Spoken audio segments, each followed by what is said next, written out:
Og I fyrstene skapte God himmelen og jørna. Han skapte menneskene i sinne mynd til å halda fram vid Guds arbeid. Men kjøtt gjør menneskene av at vi vilja liva på okkar egna måta og ikkje på Guds måta. Sjálvsøkne fyllt I heimen og God byrja I ommater vi bæra einar familje. God gjør en sottmala vi en mann som het Abraham. Landet rundan det nå tutt, til familia skal være til sikning fri atlan heimen. Og på best få atterlig bliv teitlene større tjau og Israel. Egypter blev bänkner fyrir dem og nøyde Israelsfolk til at arbeida som træler. Og tjøkken en eimjogan leier av Moses, leite God Israelitter atter til lova I landet. Av en hertil gav God ham lover og på for å hjelpe Israelitten å fylgja Guds linte. Endelig, at han 40 år vid struje og gremjan I øyemørsene, kom Israelitter til lova I landet. Og I sikrenon lovprysa av falskene gode, men stod han nå av vende deg gode bætje, og for atter til å live på sin egna, opprøstra sin egen mata. Hetta blev et attervendande minster og gjøgnu fløyri atterli. Ta mest tøyande dømaren I Israel var Samuel. Han fyllte etter Guds linte og tala I Guds år som profeter. Han sier vi I Israel at God var den einaste kongen de hadde bruk for det, men de ville være som tjaunar rundan deg, og hildu fast vi at de ville ha en menneskelig kong som de kunne suttja at bestemme I utdømme, just som hina tjaunar. Så Samuel fann en mann vi kallade Saul at være konger I Israel. Han sa rei byrja I vel, men kjøtt stekka I Saul ved å fylgja etter gode og tok flere vanaligere avgjerer. Så Samuel sier vi Saul, «Jeg tror at du har vreka God som kong, så har God vreka te som kong.»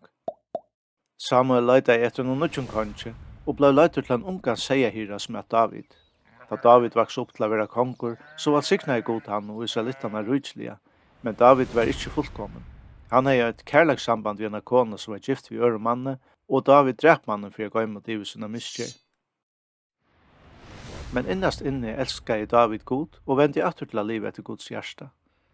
Kjentur som sangskrivande kruksmauren skriva han tøvnleg til God og kalla salmaner, innelige framsøkner av bøn, struje og takksemme. At han var som konger gav David tronen av videre til sonsen Salomon. God sier òsne vid David at ein dag for ein av tøynon etterkommeren at råa iver kongarutsen som ångant for at enda. Salomon tog iver etter pappasun David og blei rykaste konger I Israels søvo. Filter av Guds visdom skriver Salomon bøker som årtøtsene, og han bygde et størstfinnig tempel og et værande tabernakel, og mynte følge av Guds avhaldande nærvær.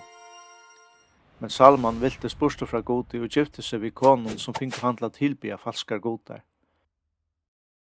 Det ble borgarkrutsk, og landet ble dalt sundur I et norrare kongarutje Israel og et sunnare kongarutje Juda. Kjøtt var og bæg Jesu kongarutjene løyte av og leggende kongen som ikke fyllte Guds linte. Og Jesu tøyene var profeter sender som båbærer, og tar bæg og Israels folk å vende til God. Tar avværa og til og leggende avleggene for å komme. Profeteren Elia visste av falskar profeter via kalla av God og via djeva en størslutna syning av elde fra himmelen. Profeteren Elisa kom attana og han vakte en deian drong opp via få drongen en njøsa. Hvis profetene avbjøva av Israelitton og kongontarer til å vende atter til God. Men Israelitter ville du ikke høre. Sindreier tar opprøstre kom ære tjauer inn og herstøk og bæg Israel og Juda. Guds folk var tvinga I ut ur lova I landen, og flere var atter tidsen til træle. Tempelet var lagt I øye, og folk miste alt.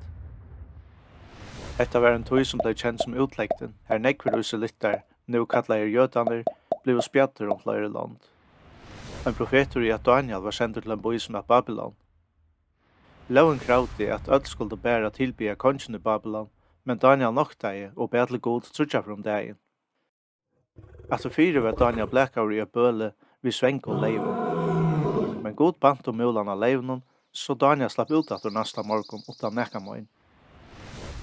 Høyast de var I utlegt, så ansei god framvegis og passet folk og gav dem vevn.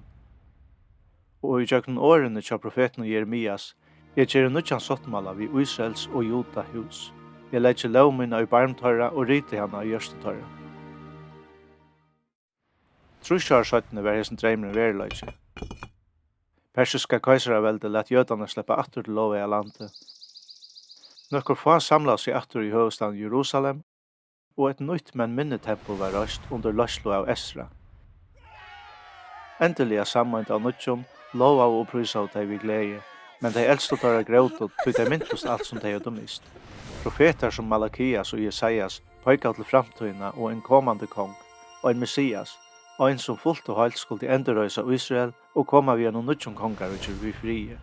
Så jødane boja og våna og god tala ikkje atter jøgn profetanar i 400 år.